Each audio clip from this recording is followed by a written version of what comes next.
Olá, bem-vindos ao meu canal, eu sou a Cristiana e hoje eu estou aqui para fazer um vídeo sobre a transferência de calor, a condução unidimensional em regime estacionário com geração interna de energia. A gente segue o microopera, então isso está nele, ali no capítulo 3. Então, a gente está trabalhando nesse item com a geração de energia térmica. É sempre importante frisar que é geração de energia térmica, não geração de energia. A gente sabe que energia não pode ser nem criada nem destruída, ela pode ser obtida, a energia térmica, né, ela pode ser obtida a partir da conversão de outra forma de energia. Por exemplo, a energia elétrica pelo efeito Joule. Então, se a gente tem um fio, ele está dissipando calor por efeito Joule. Então, a taxa de geração de energia térmica, no caso, ponto G, seria a resistência elétrica vezes a corrente ao quadrado. É importante que essa taxa de geração de energia, ela é taxa, então a unidade dela é o watt. Na equação da difusão de calor, a gente trabalha normalmente com o conceito do Q ponto, tá? Que é a taxa de geração por unidade de volume. Então, como é que a gente obteria o Q ponto? Divide essa grandeza pelo volume. Tá? Então, RI ao quadrado dividido pelo volume. Começando então agora a aplicar mais, né, nas equações, no equacionamento, a gente vai trabalhar com uma parede plana. E o livro trabalha, né, primeiro a geração uniforme, ou seja, o meu Q ponto é um número, é uma constante. Então, a gente vai partir da equação de difusão de calor. Aqui eu já estou considerando a equação de difusão de calor sem o termo do acúmulo de energia, então já em regime estacionário. Se a gente trabalha com a questão da condução unidimensional, eu assumo que só há variação de temperaturas em Y, então os gradientes, em X. Então, os gradientes em Y e em Z são nulos. Então, essa equação se transforma nessa. Um outro ponto é que nessa passagem eu já transformei a derivada parcial em derivada total. Isso pode ser feito porque a temperatura varia somente na direção X. Se eu considero, além disso, que o K é constante, a gente consegue mostrar, né, que a equação é essa. Então, eu passo o Q ponto para lá, o K dividindo, então fica menos Q ponto sobre K é igual a D2T dx2. Então, integrando duas vezes, eu chego nessa equação aqui. Como a equação é de segunda ordem, eu integrei duas vezes. Então, apareceram duas constantes de integração que precisam ser determinadas através das condições de contorno. Então, o livro trabalha aí com essa situação. Então, ele pega uma parede plana, do lado de cá passa um fluido, a temperatura tem infinito 1, coeficiente convectivo H1. Do lado de cá, um outro fluido, a temperatura tem infinito 2 e coeficiente convectivo H2. Isso vai gerar uma distribuição de temperaturas ao longo da parede. Então, como ele colocou a origem no meio e falou que a espessura é 2L, esse ponto aqui corresponde a x é igual a menos L. Então, em x é igual a menos L, a temperatura é TS1. Em x é igual a mais L, a temperatura é TS2. Então, aplicando-se essas condições de contorno na equação principal, a gente acha as constantes de integração e chega nessa expressão. Então, tá aqui, ó. Essa é a expressão. A taxa de calor e o fluxo de calor podem ser obtidos pela lei de Fourier. Na parede plana sem geração interna, com condutividade térmica constante e em regime estacionário, o que a gente observou foi que a taxa de calor era uma constante. Então, a energia que entra era igual à energia que sai, porque eu não tenho nem geração e nem acúmulo de energia. Então, a taxa de calor tem que ser uma constante. Isso propiciou que a gente pudesse, inclusive, trabalhar com o conceito de circuito térmico. Agora, como eu já tenho uma geração, a taxa de calor passa a não ser constante mais através da parede. Então, ela tem que ser obtida a partir da lei de Fourier. E a gente pode ver isso também pela equação. Na parede plana sem geração, a distribuição de temperaturas era linear. Então, a derivada da temperatura dá uma constante, por isso a taxa de calor é constante. Agora, eu tenho uma equação do segundo grau. Então, a derivada do polinômio de segundo grau é uma reta. Então, a minha taxa de calor varia linearmente com x. Não é mais constante. Bom, uma outra situação que o livro trabalha é se eu pegar o desenho e considerar que a temperatura de cada uma das superfícies é igual. Então, se eu tiver temperatura TS aqui e TS do lado de cá, com uma geração uniforme, a distribuição vai ser simétrica em relação a esse plano central. Então, algo desse tipo daqui. Tá? Considerando, então, que a geração é positiva. A temperatura vai aumentar na primeira metade, diminuir na segunda metade, mas sempre superior à temperatura do fluido, T infinito. Se TS1, então, é igual a TS2, eu substituo esses termos aqui, ó, esse é igual a esse, então esse termo desaparece. Esse é igual a esse, então a temperatura, a média das temperaturas é a própria temperatura. Então, essa equação se reduz a essa equação. Está repetida aqui. E nesse caso, né, por uma geração interna positiva, a máxima temperatura é obtida aqui no plano central, ou seja, em x é igual a zero. E como é que a gente encontra o valor dessa temperatura? É simples, basta substituir na equação principal x por zero. Então, fica menos q ponto L ao quadrado sobre 2K mais TS. Então, esse aqui seria o valor da temperatura. Se eu quiser colocar isso na forma adimensional, eu chego nessa expressão.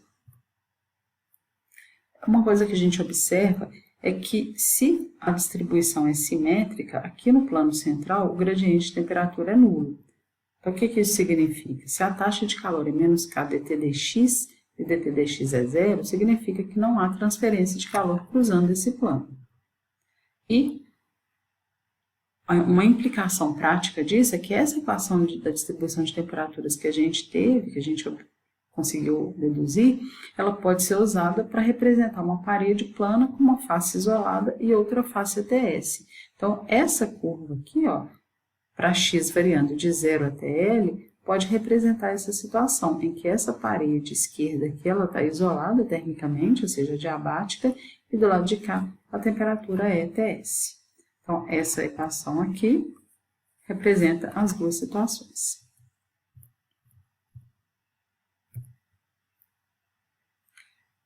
Um outro detalhe muito importante é que, às vezes, a gente não consegue, até voltar no desenho. Eu tenho essa situação aqui, né, no caso das duas temperaturas iguais ou das temperaturas diferentes. Mas as expressões são dadas em função da temperatura TS. Mas, às vezes, eu não conheço essa temperatura TS. O que eu conheço é a temperatura do fluido e o coeficiente convectivo. Então, eu preciso de uma nova abordagem. Tá? Qual que seria essa abordagem? Eu vou aplicar um balanço de energia na superfície. Então, o que eu sei, né? Ali na superfície, em x é igual a mais L, o fluxo de calor que chegou por condução é exatamente igual ao fluxo que foi trocado com o fluido por convecção. Então, menos K dt dx em x é igual a L é igual a H TS menos T infinito. Então, na verdade, eu tenho sempre duas condições de contorno. Na dedução da equação, né, quando a gente integrou duas vezes, apareceram duas constantes de integração. Então, uma delas foi obtida fazendo-se em x é igual a zero, dt dx é zero. E a outra, ela pode ser obtida fazendo-se a temperatura igual a TS, ou então aplicando-se um balanço de energia, falando que o fluxo de calor por condução, em x é igual a L, é igual ao fluxo de calor por convecção. Então, se eu tenho essa expressão aqui para a temperatura, eu consigo achar o TS por essa daqui, ó. Essa é a expressão da temperatura. Então, se eu derivo essa expressão, meu dt dx vai me dar, em x é igual a L, né? Vai me dar isso daqui.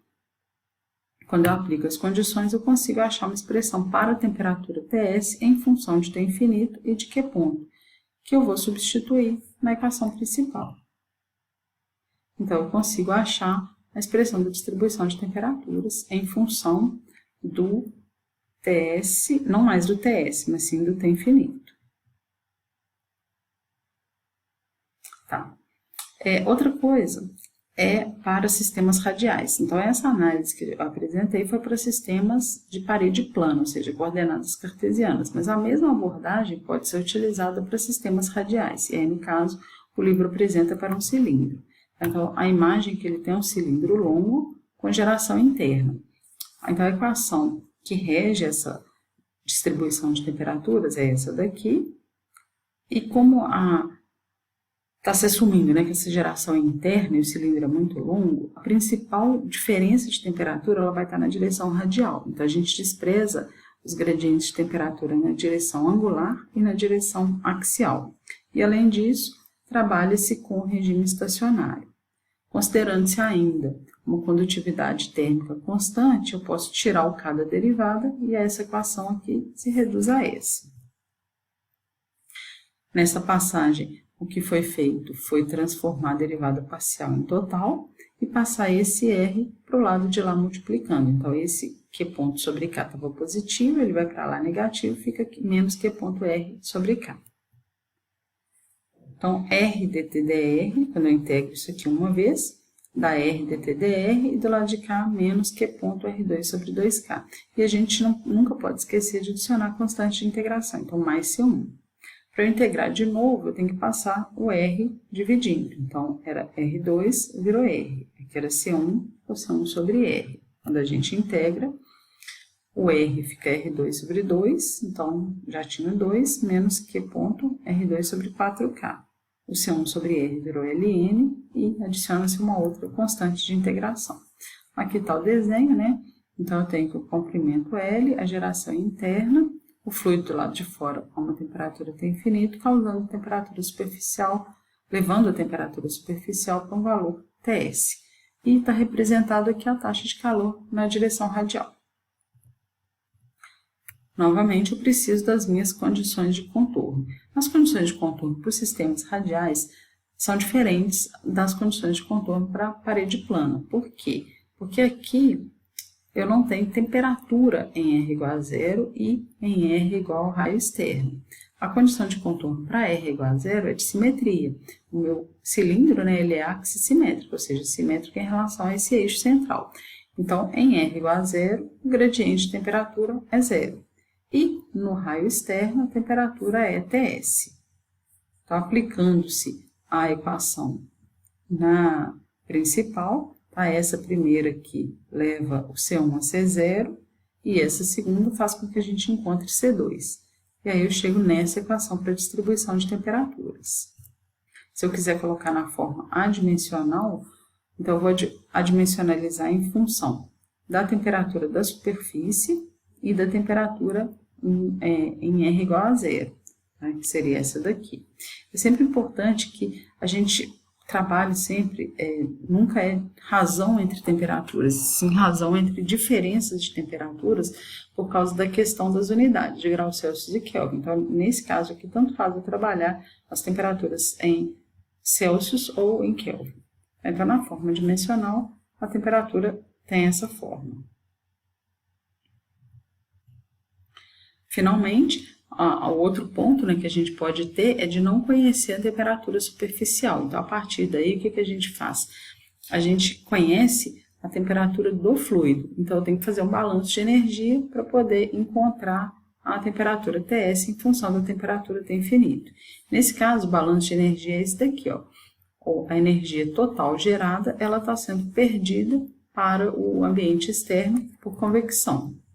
Então, eu consigo encontrar a minha temperatura Ts em função do raio, do coeficiente convectivo e da temperatura do fluido.